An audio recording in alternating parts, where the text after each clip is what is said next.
Mayam Mukumzari, Adam Nembribus Impact News ni, I Joyshree Usham Impact News ki Manung Huna the Taram Nokchari. Ngarangasi Kampupi District ki IT Road the Mina ambush Chathabada, Kunjasing Nahabi Matung inna Sudaleba Kuki militant groups ki cadresing na the Mina ambush Chathabada. Civilian Mari Kudakta Lekidaba, Amana Aswapan Nankiba, Adegi Amana Laibu Pabadagi, Adudegi Nantok Hoba, Aduga Mazu Adum safely unharmed escape to Wangam ki Habigi Pauxing Arang, Mayam Tingnare, Aduga Asi Bahagchang, Aduga Asokpa Mioya Du, Ngasi Ayuk Security Force na incident Mapam Degi, local laga, Senapati District Hospital da Thamkre. Mokta Thamkre Hakchang Singadu examination Tong Nabeda Makta Aduga Asokpa Duna lying Kana Jathari. Jenimsa Huzik Lailun Wifi Degi abductor orga Mina Tamtina Hat Kiba Nagataruk Moigi Asiba Haksang Duzum Mokta Dum Lady Bani. Aduna Mokta Manipur gi Mokta Asiba Haksang Labasi Nong Nong Magisum Hengalapagi Mamitari. At the same time Manipur Lengakna Adegi State Ki Luching Basingna peace, normalcy, Tam na Hanjalakle community ama or community ki marakta trust deficit lairibasi masi dialogue tawraga wari sanaduna hanjana wari sanaraga dialogue tawraga masi confidence build tawgadabani high bagi wafam masi tatna khuna tab thengnajai ngasi makta su Assam Rifles na sinduna Manipur situation prevailing trust deficit and the path towards trust building haiba guest lecture ama pangthokki Duga Hariba guest lecture gi program masida sarugya kiba Chief Minister Yumnam Khemchandna Phungdokpasi Manipurda logi wangmada sumaina kana peace ki anti element oriba asikum bamoy gi mathakta logi matung inna book tawba mathau tai anti element sing asi peace pamdaba moy gi mathakta logi matung inna book tawba tai habi often thami aduga displaced person community animak ki displaced person singa si mahagno una kre duga animak masa masa gi bayum da hanjan ba pami adubu trust deficit lay bana maram oiraga hanjan ba ki bani habi wafam du phongdo ki aduga na ngasi akhoi masida mayam sida base sokjaraga pujarak pa ngasi topic si dialogue in mouth chindadi dialogue tok jen adum haiba bodies in morgue tadi body singje nong nong magi sum henjalak pa masida yumfam oiraga discuss Tongnabay Damakta Lengshin Biriba guest member na ahan bada Dr. Dhanabir Laishram social scientist Oza Butaram Nokchari Ani Suba panel member Oza M Ngaranmi President Naga People's Union Imphal Oza Butaram Nokchari and last but not the least Oza Dr. Chinglen Maisnam Head of Department Southeast Asian Studies Manipur University Oza Butaram Nokchari Ngasi discussion of Dr. Basi aham da Oza Dr. Chinglen Maisnam de Dr. Ge Oza ngasi gi guest lecture gi program MSFDS ki auditorium da Assam Rifles na pangtokiba thorom masida Oza su saru yabiki masi dai is the Manipur situation prevailing trust deficit and path towards trust building haina hari trust deficit habaje nongmai paiba singna civilian singda su kapa ga hat leiraga kamaina trust si civilian singda build up taw haribno habiyu Wahang Aziam Chow na hanglagli Ozagi Motambi. Koi dialogue toba, debate toba, discussion toba, sidiam haiko. The koi university gi koi head sing, adu professor sing invite or pagi koi chat pen. Adu koi panelist ni dia koi yauti. Okay. Koi meeting su lebenina adega topa engagement lebenina koi lecture du lorga dum chat leba lecture magi observation ni magi personal observation ni mayam dagi koi collection toraga magi fact figures kara thamani aduga magi oiba mot haitare oiba pijabani adude Assam Rifles ki mot maktudi magi researcher ni na magi oiba mot dum oini adu Assam Rifles ki di madai du koi gi mogi chapchaba mot adudi oiba ude oiba mande ko anyway Thamjaning di trust harap matamse ngasi ju trust ki wane ba hadi shanti lahange peace lahange hai targadi akoi na trust si akoi masi len bam changi ha bisi simadi ko gi theme do dum oya ba magi theme jidai da ai di title du ni ko manungi magi substance हाइबा मैम दुददी यानिंग बस यावी यानिंग दबस यावी अद reservation ले बस यावी क्वेश्चन तोनिमा मैम सु यावी अदुबु ngसागी अदुगी मतम दुमदि अखोई फंगद्रे ओपन डिस्कशन की मतम दो कोई लोरक्त्रेबा हाइदि पैनलिस्ट की डिस्कशन मखातान तहोरबनिना और मखाताना अखोई हाइदि मियंग दगिसु आर्गुमेंट फॉर एंड अगेंस्ट सिदे दुम लेगदमने डिबेट सिदे दुगी मतिक सिदि कल्चर डिबेट की कल्चर सिदे दुगी मतिक मसी अखोई प्रमोट तबु चंगेबको अदुई थमजगे तबुदबु ngसागी पीरिबा मागी आर्गुमेंट सेम आर्गुमेंट हाइदि पीस अखोई पीस लोइन पाम अदु पीस के शांति ममांगदा अखोई ट्रस्ट सि मथौ ताई हाइबसे हाइदि trust must be the precondition for peace building in Manipur haise sigi ngasi tha sahi ahungi matung da haribo waji sahi ahungi mamang da 2023 gi May gi tang kuntra waramni kuntra da chamana bo afum si akoi gi honorable home minister Amit Shah da hakting na ina thamme sigi se face to face una bada thamme ba ko ado hariba sigi trust se yana na trust le ban toise nang akoi gi any conflict yang je ba global gi toiba ton ba koi conflict mayam da yana ba trust si miyam dagi lakadra natraga institution dagi lakadra se ahan bagi se aduna aigi chapchaba matam du thamiba argument ti hausu dum thamimni kesu lengde kaino da city institution dagi lakadam ne ahan ba koi gi magi trust se matam du zaina hai matam siam kan koi gi asam people sadiga du da central gi forces sing security sing ngasagi yenga leire aduga ngasagi nomoi parak ko ani marudi delhi da legre kan aduna kaim prak ta dana kap tre kan ya maina gi da aduna sum lepa ga khongdu lepa ga loi leire ka haina ba matam sida thokpa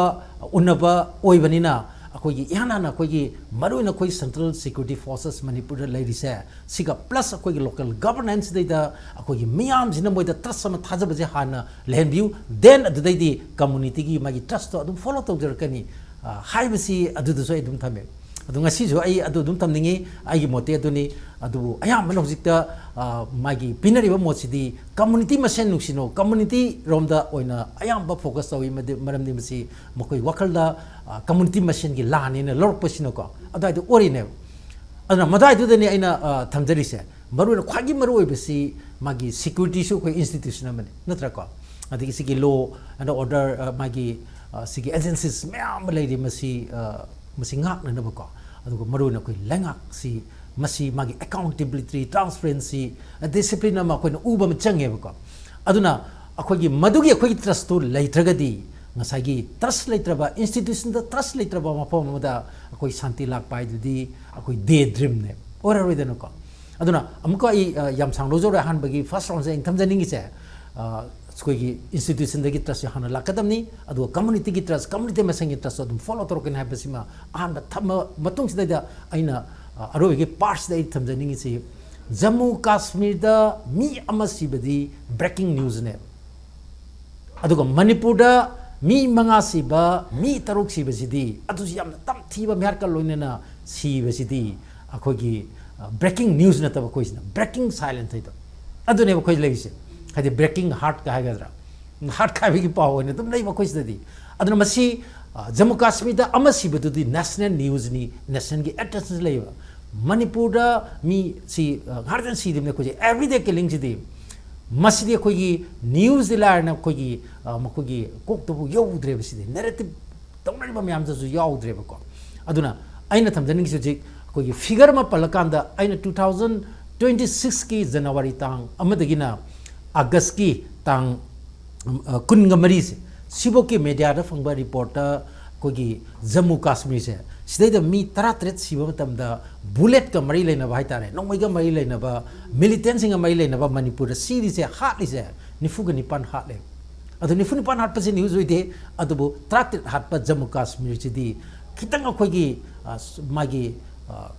si bena ta basum da sok bagi pau se khoi news ori ne aduna sing bagi tanjas dei da khoi na ngasagi census ki wapum ga ojik changal ise akhona count to du je mi masing count to du se nuti nami khudingi akhona left na count to isi di dead bodies na count to ri natra haidi headline news dead bodies ne khoi count to isi count to ga lai re ba adang sa gi koi mok ta chang bai do adu gi masing dead body na count to lai re su ma gi koi environment su gi lai de ba film sai da akoi na sa gi asyang ba citizen khatno kani kai si mathan na koi gi common sense li yadra ba pot amani na akoi masi koi census ye thok kadam ni kai no khu lai ba koi NRC gi ju hana ta udam kai lai ba post dai da sigi lai di ba sigi film si da bu Delhi ki news akoi na bullet na or kan si dai da karam ba asyang ba akoi citizen count to ngam do no kai se masi yam maru ere dana ana adwai thamjage aduna aina yanan thamjaning aroi bagi na sentence amdang thamjaning besi trust sai besa masi yanana institution ki market ki lakadamni aduna akoina masi di bank account gu mani aduna bank account si akoina nangna pisse nangna koi withdraw togen chong matamda nangna withdraw to do nangi kanu si bank tu da nangi empty wena balance lega di yaroiba anu trust si deposit to bam changeba adugi trust to deposit to do Central Security Forces as well as governance institutions may have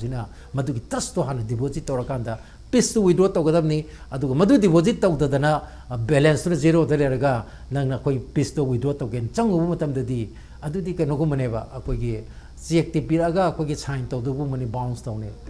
Thank you Oza. Oza na yam na marik chumna yam thambire aduga hariba bank do bank to the deposit laitre the bank manager juna di adum piece ki wari zilum tawduna lairi aduna khoi gi lengak pasing state ki leaders sing security force sing institution ki maike de gi di peace program ba honasi dialogue tawsi ha bi sidum laire but peace se kamai lakadabno haibre gi du di institution de gi han lakadabni hain ozan thambi bani mathang gi wang se ha oza m Ngaranmi lakchegem oza lailon wifi gi nungai taba incident se adum leina adu gi justice ngasi ju phungdana Lady Sida Narang Amka ambush Tathagre, me Marie Sikre, Amana Soe, Amana escape over Nahore. Oza Moise civilians ni school principal Amayawi, club key leader, executive members. Aduna Huziti civilians sing the Kulai Pai sing lag, Laga ambush Tobasi Sikumba Tathabat. Area pocket area the sum incidents tatna thokli adu chief minister nadi anti peace element khara lei moi mathak log action lokhut kadabani hena chinda ngangi oza as a citizen masi myam star kumatam da institution or lengak pasing da thaza baje dumak leiri hena khanbibra oza ngota hanbada impact tv bu ai thagajari ani shubada aigi nakta lakpiriba oja penalist ani jo ai kai kumda uchari ohum shubda yengbiriba mayam basu ai good afternoon haige ai naga mayam jo phajana khara tapi chi ai khara haige bang sidi ai shu ai haidabni tang trahum thoi mei gi da lon wifi da cookie shoe catered lay becoming na haraga mi trukche sanga kumna ka hatkre madugi justice pro haibak nasi phawba ekoi picture amhu utri madu matung da tokpa haiba khutna duda mu khunmai thare tang trada tara mari agasta mu ekoi gi lamka haiba khunda mu lambi da law kumami ani hatle kaplaga ani ne shoe ngarang na mu mukui gi lambi da ID rota amuk kuki gi terrorist gathering na impulse tawrga mi mari sigre amanan thoe mase Imphal da puge haina purak kanda police na puge na purak kanda security hinda lambi da thinge Imphal on purak pi yaro haina kari gi no hain inquiry taw kanda shu gi keter ke arena purak pi yaro haina thinge haina nisi sinapati da pugi ado Imphal da purak ke hain tawni asiba hakchang mari he okay ado kuki gi keder na purak pi yaro haina security force ki through the thing hai adana snapti the puki bini ado hoji ki madugi report to khoina remind phange amadi save tawre mase khoi nagam yamna khangadabdi mase thoki gini hoji so yam thoki gini asina roibo oiroi maramdi ai hanna haigrafni kuki len haibati man tawring ai phauda asibase adum thoki gini pisu sulak lawai shuda labor cater singse normal loin disam leib numita kuki len ha timan taw don numita peace lakani Manipur mase ai guarantee bige ai mase khoi ichinau naga myam na gyan ta ga dabdi naga counter town ba kuki prakni haibse khoi naga myam khang ga dabni aduna ai khoi gi naga gi movement che madu de attention piring ai da naga gi lam makhe yum makhe ai khoi habitation che kukin loina acquire taw kreba masi 100% chum khrab ni go naga sing masi khang ga dabni aduna ai khoi kari taw sira haibse realize taw matam oire ngai naga meeting da ngarang so hai khrabni joint meeting da ai khoi di lambi ama khak te tension pire Manipur government amadi India government is hanabse ai khoi gi number 1 da makhoin target taw se naga movement sim thak na ba number 2 da maite gi movement sim thak na ba ani sini ai khoi ne kyan ta da se asi gi damak chahi yankhai humpu se ai khoi naga da counter town ba kuki se India government product work thamane ba adna mathang aggression tawse mi di shu hale lamju mathang lokse leba kampokpi area da kuki am phole ramde hoje pit thangre chandel do bule rambro suratam se rongwei naga na le rambal lamni ase hoje pit thangre mase India government ki policy ne ba adna ekhoi naga realize taw tam oire maite shu realize taw tam oire chahi yankhai humpu se ekhoi naga da yin chilaga lae 2023 na maite da mu hore hoji maite bu more jang ngambro sura champur cham ngambro mase lamgi problem ne ba mi bu nati lam du law na ba India government shana ba ne ba Manipur government na maduda ekhoi mistake sarga ekhoi ashoi bi sarga ekhoi na India government gi wa lawraga ekhoi na matung in ba ne ba aduna peace langna na bse peace ekhoi most welcome aduna hoji leiriba ekhoi na chief minister how ki chief minister ekhoi tangkhul na ju mi ani CM oire na chahi tram ma oirabni krisi to ugamde hoji ojai bobi su chaiginu bireni su chaiginu ekhoi oja kem chan su chaiginu mase India ki policy ni adna India ki policy che ekhoi Manipur da leiba ekhoi yelhomi myam se kyan tamina ba machang ta tarka leba mase India government ekhoi phajin convince to ba machang eba aduna Manipur da leben naga ga MLA MP maite gi MP MLA myam se punchilaga mi yankhai humthoi ne MP ahum yaurati masina north east gi MP myam chief minister myam se convince to biraga kuki da sumaina soft corner pi se para hen tho halo ba payana punchin karbni India government se hoidi kuki ne pai karbni aduna madu han thok pa tarka la am change ba ado khoi Manipur gi MLA sing che khara sontak tawna ure ba khoi se oza swais reza haizening bana sum tongan ba khoi hana aspiration masa gi naga gi aspiration maite gi aspiration kuki gi aspiration tongan leibasi tanja yingaga center na masidais sanarapani haina logodoribra hojikti admaina tongan bana tabida for a united Manipur one common indigenous people gi united Manipur adugi platform da ama oina punsinba matam da oina mina sanaba ngamoi haina logodoribra hoji Manipur da leiba yellow mi heb tare naga ga maite se koi punche na punba hore fajana koi pullaga hojik che refugee myam se kuki myam se tathona ba heb se madui pantan de chembawani se masi aphaba thabak ni ado masi kyangbu kui de sakatra adu de haibingam de adu kaidabo osinu masi fajana establish tawrga koi Manipur da leiba myam se koi kuki refugee myam se Manipur digi tanthok pa se tarkal leba mado lan khak thani yaro eba law gi makha su koi tanagadabni law che NRC gi makha da masi tanthok trdi yaroi aduna law de su tanthokni nongmen de su tanthokni chak chingchak pi da ba economy strike tawrga asigi disu tawni lambi ani hum da tawrga tanthokadabni adu number 1 di law de tanthok pa sin ekoi gi basic ne ba koi se aduna masi ekoi NRC tawsi hebda adu gi stand ekoi na lawruk pa ne ba aduna ekoi na masi kyan tamina roga ekoi se masi ekoi gi Manipur da leiba MP MLA myam sina north east ki chief minister myam si convince to biyo ekoi India government gi mistake se ngaran ekoi gi kari bus chat pe yaba IT road Timor line the bus chat pe di India government and thagal leba nungai haina phare na normal si la ani haina oh hoy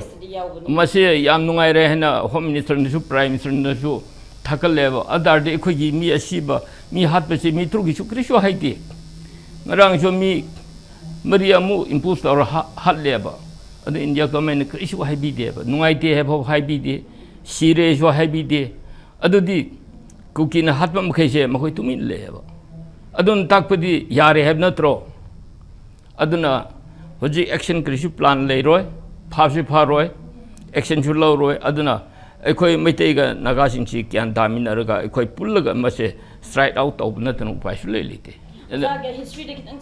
salaba da 1992 gi kuki naga clash adu matamda displaced tawkiba mori gi family mayam sina More the resettle to Honbu High press conference, and the Equi dinner tawi. Yes, Aduga, Oza, the concerning the Ozana Hibasu, the Campupida Han Cookie, and Muntaram, the high, the Timoy Pictally High. Oza, the concerning Basi, 1992 clash Kimatung, the DJ, he carried normal, the labor, Matamda, Maite Zoo, Adum, the Morium, the Taramani, Adum Matamda, Karigida Makta, Naga Singdo, Hanna Masai, the Satribano. Because Kuki Naga clash to the loy grabanina. Aduga Kampupi Romdasu settled on Basi tribal Masine Haina forgive and forget ki Wakalonda minus settled on Kibazala. Adugi Adwaida Ahan Bada Dum Pukil Chawbagi Dum settled on Kibazala. So why is you getting clarification? Mase More the Maitishu Lerame, Nakashu Kun Ama Ani Lerame, Masimi as in 92 the text Kaibdi Torponeba. Ado koi nakami at loin tantoe, meti tantoe, a muchangi have ganda, a koi security in the cookie de michang reva. Sini changbi adabse. Naiko, Iran tokni changbia is never nagasing the day. Adunakami, mi chamri chamga se, Nanja ida mokomi tre nipan laeba. Masikri upai laborahina. Madudin koi government Tergastaro, Tergasto kojo amapiro, a koi nisukri haibiabra, government a koi high and a dicum kib deba. Aduna. Madugi missing do hojidi more the hunting eba. More the Naga village and later meba. Me 90 houses come go later meba. My tissue later meba. Adumiam usually hunting eba to the Moreda. Had the international market in Adu the Hull of the Mokoikara safety or either having Anka the Mokoishi chutning eba. Churning air show Lambi Changbiatre cookishina. Meti Changbiaro, Nagashi Changbiaro. Aduna Masia Ekoi Mokoi Changning a high. Adushu Masia Ekoi Changmangamdri, Changnaba Honase, Metesu, Nagashu Pullop, and the Lemina Equation I hiding it. Cycle Lady Campusing City 1960 in Matunda Lakung. Okay. A city go. Masia Burmadi Changlakpa. Aduga Equigi. Changbagi ayaba pihi basi Nagasingi lamne haibataragadi ancestral land da changbagi yaba pihi basi masi karma mongda ayaba pihi basa. Akoi Naga the text loin pyramid makoi. Hanga. Masi len text loin pyramid Nagating. She di hujiki lilon I face to agreement or me hai. Len text pyramid. Len stick run hujiki Kunchakunda. Kuncharam Sida. I kunjuki kunani lerame. Text line pyramid. Say he could think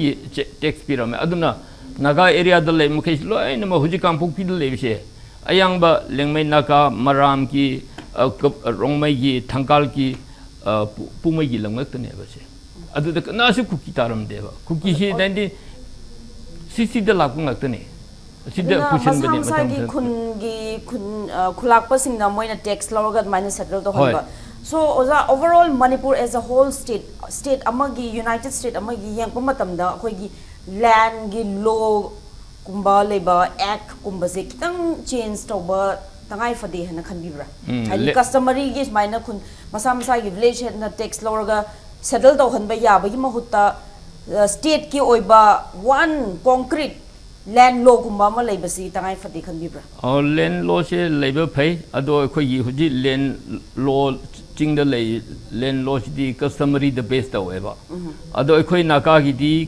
land law later shoe authority in Paeva. Cookie di Mokoi chief Aduna Pyre lawyer, authority quality Mokoi, Aduna chief to Cocktail have Niquina. reformation reformation ama terkal leba akoi nagai di terkal lete ba akoi di ning thong na lam je agreement tau hi ade document public consent lo di ya de ba mokoi di yumlak mari de khuna ma sare yumlak mari se manau nupa ne headman ne mayam na chief ne karamna ning thong no khang dre ba an khun yumlak mari da amana headman amana chief ne ba loin ma da yumlak se tara turuk tre mari manga sine ba aduna pak chawlam khoi tali se adugi ne ba aduna makhoi da sine haiba lete makhoi sing kuki sing se ekhoi gi yelho minati haib se ai haiga makhoi di sakai na te se makhoi charau marau no busi ya ba ekhoi di adu ya de ba adu makhoi do yelho minati haib se aduna proof ne ba ai andam ai chi amma makhoi da khung dawre makhoi da reply am tawin ai draft tawre ba makhoi na ekhoi gi chandel leba group tramri se all cooking and claim tawe ba ado mokhoi sing che ai cross check tawe mokhoi sing che ama phoba khoi ye salai le kampu ngut ni tribe tra chandel le ba tribe tramri se asi ye lo mi ne ba ado ekhoi gi chakai le ta ba adu ga khoi gi ye salai le ta sing che mokhoi sing ji cooking khe ne ba mokhoi sing che cookie thadau si am ta ni ko mase amu tonga na amu da si interpretation tawra ko makhoi khara sel launa na tawne hedi adkhoi gyan tamina ba machangi aduna mase makhoi khoi da chi miskai tawri ba aduna mase makhoi gi kukim khai je loin mak khoi gi yelomi na te ba aduna proof ne makhoi singje pangchang chang ne ba changbam khai je india government welcome tawi manipur government shu mase khoi naga da counter town no purak pani hai je khoi kana hi dinai taw pi yaro ado khoi na khang ya ba aduna naga mian shu mad masi khoi phap ta gadam ni meitei sing su asi phap ta gadam ni aduna khoi pulap tawraga khoi manipur da khoi peacefully leina na ba naka ga meitei khana ba laiki bro manipur gi history da khoi kari tong da ngang na cheina khana di insang hau da ba ki ha moro sai moro met pa da hai da khana di le ram yai adu lan taw na di ta de ba khoi pai pu di ko aduna asi gumba hoji ki outside accretion taw bi cookie na taw se khoi khakta taw na te mokhoi je burmese ni tan se burmese ki yellow mi na te mokhoi inam di la kampu ne aduna masi khoi da hoji thoi be se ngasi asina final te hayan chi so amu thuk pi yai thuk ta bo isno thorak ki gini thorak maram di india government gi shu gi makha da thamne ba shu suspension operation je remove taw hi adre abrogate taw hi adre withdraw taw hi adre nongmai si sis taw biro hi adre kedar sing shu kedar sing che mokhoi se dis am taw hi si adre phabio hi adre adudi india government ne thamna tro india government ne thamne na upai leite ba aduna masi de thorak khigni. Thank you so much, Oza. Aduna 1951 the base year oiduna NRC update handa taro matungda census tausi haibasi miyam gi kholau oiri masina Manipur gi yelhomi da hane dagi leijaramba yelhomi singkan bangam gani haibagi adukumba khongjang ju kan na changshili mathangi wahanga si ha Oza Dr. Dhanabir Laishram lakchege Oza Chief Minister na haibasi trust deficit sina leitabani na hoi displaced people sing je masa masa gi biyum da hanjin mangam dabni habi wafam thamli aduga trust deficit leitabagi ne hairi ngarang na han ngarang makta da ngarang ayu makta nongmai mai kapa mi hali bani trust tu boka mai na bil ta bodori bano nongmai gi maton zida Oza kanone marwena Joyshree khoi je khoi ngai te sum haina le re ko sagi asing mudu umtang phana nai na ba ma change ba yes kedobagi mete hanari no mete hanalo ga kedobagi naga dong onsali no adagi santi lere lere hai hai na sum chatharai je sagi naga gi si je ani sigre mari sire taru sire natra adagi amaju sigre phana me ne ko February tang nipan dagi chathara puse ukul district ta ado hana hojina maite da kaim tawdre adai hoji naga rom dong tak thagre simi yam jing je kaidobadagi tholei no oina akoina yengom change ba si yengbasi da nungai je February gi tang mari dagi khoi sarkar paire khemchang gi ko tang nipan dagi ukhul da hogre tang mari gi mang da president rule le president rule le bu tha taruk to ani chahi ma lebani nongmayam ta kapna de nagajum ta kapte maitai jum ta kapte ami delhi ne lebanga I delhi ne lebanga ta bakanda ne bhek tois ira le poni amna delhi ne lebanga ta bakanda delhi na ꯑꯩꯈꯣꯏꯒꯤ ꯂꯩꯉꯥꯛ ꯂꯩꯕ ꯀꯥꯟꯗ ꯀꯥꯞꯅꯍꯜꯂꯤꯕ ꯍꯥꯠꯅꯔꯤꯕ ꯇꯧꯔꯤꯁꯦ ꯗꯦꯜꯂꯤꯅ ꯂꯩꯕ ꯉꯥꯛꯄꯗꯅ ꯗꯦꯜꯂꯤꯅ ꯁꯤꯟꯕ ꯄꯣꯠꯅꯦꯁꯦ ꯈꯪꯗꯅꯕ ꯇꯧꯗꯕ ꯑꯗꯒꯤꯗꯤ ꯗꯦꯜꯂꯤ ꯅꯠꯇꯕꯅꯦ ꯉꯥꯒꯅ ꯇꯧꯍꯜꯂꯤꯕ ꯁꯤꯅ ꯑꯩꯈꯣꯏꯒꯤ ꯂꯩꯉꯥꯛꯁꯦ ꯁꯣꯜꯍꯟꯕꯒꯤ ꯃꯑꯣꯡ ꯃꯥꯜꯍꯜꯂꯒ ꯇꯧꯕꯅ ꯃꯣꯏꯅ ꯇꯧꯔꯤꯅꯦꯕ ꯀꯔꯤꯒꯤꯅꯣꯗ ꯄꯣꯂꯤꯇꯤꯀꯦꯜ ꯇ꯭ꯔꯤꯑꯣꯂꯣꯖꯤ ꯑꯃ ꯂꯩꯌꯦꯕ ꯄꯣꯂꯤꯇꯤꯀꯦꯜ ꯇ꯭ꯔꯤꯑꯣꯂꯣꯖꯤꯁꯤ ꯄ꯭ꯔꯤꯊꯤꯕꯤꯒꯤ ꯄꯣꯂꯤꯇꯤꯀꯦꯜ ꯁꯥꯏꯟꯇꯤꯁ ꯃꯌꯥꯝꯁꯤꯡꯁꯤꯅ ꯂꯩꯄꯥꯛ ꯑꯃꯅ ꯆꯥꯎꯈꯠꯄꯗ ꯍꯧꯖꯤꯛꯀꯤ ꯅꯤꯌꯣꯝ ꯑꯍꯨꯝꯁꯤ ꯊꯝꯗꯕ ꯌꯥꯗꯦꯕ ꯃꯗꯨ ꯏꯟꯗꯤꯌꯥꯅ ꯊꯝꯅꯕ ꯀꯟꯅ ꯍꯣꯠꯅꯔꯤꯕ ꯅꯝꯕꯔ 1ꯗ ꯑꯍꯥꯟꯕꯗ ꯏꯀꯣꯅꯣꯃꯤ ꯁ꯭ꯇꯔꯦꯡ ꯃꯥꯒꯤ ꯁꯦꯟ ꯊꯨꯝꯒꯤ ꯐꯤꯕꯝ ꯐꯒꯠꯍꯟꯕ ꯏꯟꯗꯤꯌꯥꯁꯤ ꯐꯔꯦ ꯍꯥꯏꯅꯤ ꯑꯅꯤꯁꯨꯕꯗ ꯃꯤꯂꯤꯇꯔꯤ ꯁ꯭ꯇꯔꯦꯡ ꯂꯩꯉꯥꯛꯀꯤ ꯀꯔꯤꯒꯤ ꯁꯛꯇꯤ ꯃꯄꯥꯟꯒꯤ ꯀꯩ ꯂꯥꯟꯁꯤ ꯉꯝꯅꯕ ꯈꯨꯠꯂꯥꯏꯗꯒꯤ ꯀꯩꯗꯒꯤ ꯑꯗꯨꯒꯤ ꯁꯛꯇꯤꯁꯤꯁꯨ ꯏꯟꯗꯤꯌꯥꯁꯤ ꯍꯧꯖꯤꯛ ꯔꯦꯡꯀꯤꯡꯅꯤ ꯅꯠꯇ꯭ꯔꯥ ꯑꯗꯨꯒ ꯑꯍꯨꯝꯁꯨꯕꯁꯤꯅ ꯅꯦꯁꯅꯦꯜ ꯁꯦꯀꯨꯔꯤꯇꯤ ꯑꯍꯨꯝꯁꯤꯅꯦꯕ ꯄꯣꯂꯤꯇꯤꯀꯦꯜ ꯇ꯭ꯔꯤꯑꯣꯂꯣꯖꯤ ꯍꯥꯏꯁꯦ ꯁꯤꯒꯤ ꯅꯦꯁꯅꯦꯜ ꯁꯦꯀꯨꯔꯤꯇꯤꯁꯤ ꯏꯟꯗꯤꯌꯥꯒꯤꯗꯤ ꯅꯦꯁꯅꯦꯜ ꯁꯦꯀꯨꯔꯤꯇꯤꯁꯤ इंटरनल सिक्योरिटी लेते खुदम माओइस्ट की अदगी मरुना अखोगी नॉर्थ ईस्ट की लालो मैम की तौदनको सिगी तौरिबो मैम सिंगसिना मरम मोइदना इंडियाना याम कन्ना खलीजी इंडिया मनुंगी इंटरनल सिक्योरिटी जी कमाइना थंगदगे हरदी होल दिस मागी मूवमेंट आर्म स्ट्रगल तौरि मैम जी लोशनबा आइजिनेबा सिगी लोशनबजी 2026 सिदे मोइना पारिसे टारगेट तौजो अदो माओइस्ट की केनोगी अयामबलो लोशनग्रेनको अदा होजी अखोई नॉर्थ ईस्ट ता लोशलंगनबा होनबदा अहानबगी अखोइगा कुकीगा खनबदा कुकीगी सेपरेट एडमिनिस्ट्रेशन तानबजे मोइ तालगेना खलगा तानदेबा खुदमैना सुजी तौबा कांदा यान हानबदा मणिपुर की टेरिटोरी इंटीग्रिटी ngaकनेना यानरीदो मोइना मतमदगी मणिपुर दगी सेपरेट लेरगे हारदी अदुगी वाफमदो हापमोयबा कइसु अदु केदो हापिनो अदु ngasiना ngasi अदु मतमदगी मोइना यूनियन टेरिटोरी पामबा सेपरेट एडमिनिस्ट्रेशन पामबदी 2005 की सूगी एग्रीमेंट तौनबा 2008 की सू एग्रीमेंट तौनबसिदा आइतु सेमदोबा याइदना टेरिटोरियल डिग्रीदो अखोय मसि लौथोकनिना हाइनि हाइबियाना लौथोकतेना अदुना ताकदि मोय अदाइदा बोबा सिगी वाखलोनजि लेइतेबा अदगिदि हुजिकि अखोयगी मे 2023 की सी तौग्रो मतुंगदि अहानबदा गवर्नमेंट ऑफ इंडिया मागी इंटरनल सिक्योरिटी से मेंटेन तौनबदा होनजरिजे सूद लेरिबा सी अमरोम धारदी बटालियन अनिगुमनी हाइदि 2000 का 200 नेबा 2200 जे बटालियन अनिगुमनी कैनो अनऑफिशियल गवर्नमेंट रेजिमेंट नेबा अनऑफिशियल करिगिनो द स्टाइपेल पीरी 6000 का 6000 2000 का 200 सिदा पीरी जे हौजी भोगदम तंग पादी करोड़ क्याम याम गेमो why they invest this money to them ha asuk so ba anobo khulai pai basing din ha adagi ahan jing duna mu atopa moina mu khoi gi thamjari je nan suin thami je siju moi gi proxy ne ba chamane ba ni je amaduna really agreement tawna na su tawna na atopa duna moina ahan ju re khulai ju loi malle khulai aphaba pibira ba na thon ge di mu अतोप नू कांबू same मोई proxy ने असेंबू मसी ma'am लोनमसी तौहलग चथलीसीना कमाई तौगेद हंजन हंजन हाइना लेरे अखोइना सेंगना ग्यान ताननमनि हाइनरिजे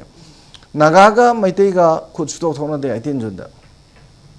assembly मई चाइ चाक्त्रा assembly मई चाकपा 18 जुन दुदा नागा अमता दु कुपांगना मैतैना set थादेब यु मई थाबदि line कुपांगना set थादेब अदुदी Meitei साउनगदी कमाई तौर साउनदोइनो हात ताबनि केनो मैतै मी हातो मैतै मी युम मै थादो तानथो अदुदि मै खुद हलअनी अदुदि हानरअनी सिनेब अदुबंगनेब तौरिस तौरेदना हानरेदना चौ मया सिरेना कुंथ्रामथ तो मांगनरेदना युम मै नाम थानरे मी लिसिंग फुइना चेनरे सी तौब कांद मोइना पारसी सोइदन मकी मसी तौबदा चैतु पारगा नुंग पारगा हातप नते नोमैना कापनीना नोमै पाइबा सोइदना ngakpa tholakani state nang tumi leu state police force IRB torga ngakthok yaidana ado state tu tumi le lejina kaino state power ji delhi na paisal le matamjida aduga chathara khre tore laloba laime ama thengnare hanare sunare ade adagi 60000 muki me paramilitary koisale loina farni long upadona ade di khungang kano am seme voluntary village volunteer force में हमसे में नोमे काबत तमे खोले ठेंगना करे आराम by टिंगोल के लोई थोड़ा करे लालो बोई तुम तीनों इच्छा करे हम ले अंदरे उबदे ने ngasi bawda lalo phabaga khulai phabaga lalo phabaga khulai phabaga nung te gi leptri ne IDP gi nung ta kem thai de na khulai phabai nung ti haidro mi phabai jun nung ti haidro ado si sida mi yong ba moi gi objective se sole objectives of the kaino si crisis si kaino da countering to ne ba Ozari su dale bakadar sing na su moina center na su maina paisa laga moida sin na ba su maina tawhan base moina su yari se moigi mi ju soi base moigi adum compromise tawra ba moidi mi sokpa soktaba hojiki moigi keno da yari ngai lengak si ga yanaraga moigi shelter phangba leibam chahom leiba maramdi illegal ngaktani dana all are illegal migrants ni akhoi ku ki supremacy haisi ne bako aduna moi gi de mi lising siraju akhoi ge future ma le horadi lakh siraju yai habdu ne ba ade akhoi gi na haisi na akhoi gi ngamkhai ngang na bagi damak ta akhoi lising siraju yai sine ba taunari pose adu di somda ju lising siba somda lising siba akhoi kamu yarji pakshi de sinara di kana no izage ba who is the lodger who is the gainer Aduneva now akhoi identify sanction to pay. Then now the another dimension is coming up. Nagada ke do lai no why? Maitei to romode maitei tokre. Nagada ke lai no. Maitei ke do lalo bom lai treba. Which engreba. Pani am tali treba. Adu tokre ba. Adu tokre ba. Ada naga di to dia de ke no. Naga movement Manipuri movement ani si counter to do sha de internal security ki damakta. Adu di nagada hole. Nagada hon basida Joyshree Usham haige kuki na yam tam thiba gi wana te yamna akhoi gi miha thiba khotpa yam tam thiba heno scribe yam committee to khotpa no amta na te ba provoke to ine angang du makok ta thar ga pungtui toi bu uhal ga laman khumang na ne ba akhoi ji da halise adagi naga gi mi du chumna dum hale na puthok ya do makak thalai ji laman khumang na ne ba hoji pa mi ji laman khumna raga internal class contradiction is all Miam na zudum naga market sumaya khoi is an I'm kari tori bano yeah that's the point si aduneba yes adu potu de la ba adu sigi hoji su mari kapi do to ya na amu kapi je khulai pai ba mayam lei jing du thol na bane ba kari gi kuki na kapaga naga gi da combing operation to ba gi no kuki na somda kapi ne kapi ba kuki kundu da khulai thidre ba somda naga gi thire khulai phagal le ba to adu di ira line khang ro si bo si khang ga khoi myam na ki boy adagi di loina bak si kai do re any ne national bo jin no gi hoji ki trust deficit ko gera jitna ne national bo so long as akhoi reality is disclosed to dring idine kem kana ro moi na ju moi khange khale ba as Manipur miyam je akhoi toli la je kem khangdri aduna we can play more and more cineba si direct sini je akhoi hai ga dong ne ba adagi di kari gi bias conflict amal lai radi mana phajana leipak tuna for the sake of the people of the Manipur natraga for the sake of the any people ko who are in the conflict situation le leba ama da sarkar na masi conflict se le hello jidi number 1 priority is moi piraga within a very short time conflict is solved to dongni conflict is resolved to get the all the security forces and the governments they should be very much in neutrality maintained to dong neba santi gi wari sabadabu nangam kanano khanaraga ina nangi miseng sumsanga santi ne sang ka yadu no na neutral ngasi boda kanana neutrality maintain to gengo see the state government see the central government karam kana neutrality maintain to gengo adagi di tasengna resolve to ninga di neutrality maintain to ni ani subada packing the issues ena issue amom sa la bje sa lo sala ta gi dong ne ba akhoi gi issue me am sum henkala li sum chau kha kan ba compounded heli ne ba akhoi da matha sa the interest ki type yeah that's the point aduna thamjani je hojiki posi seng na ko hojisu su je khemchana chimsan hai sugi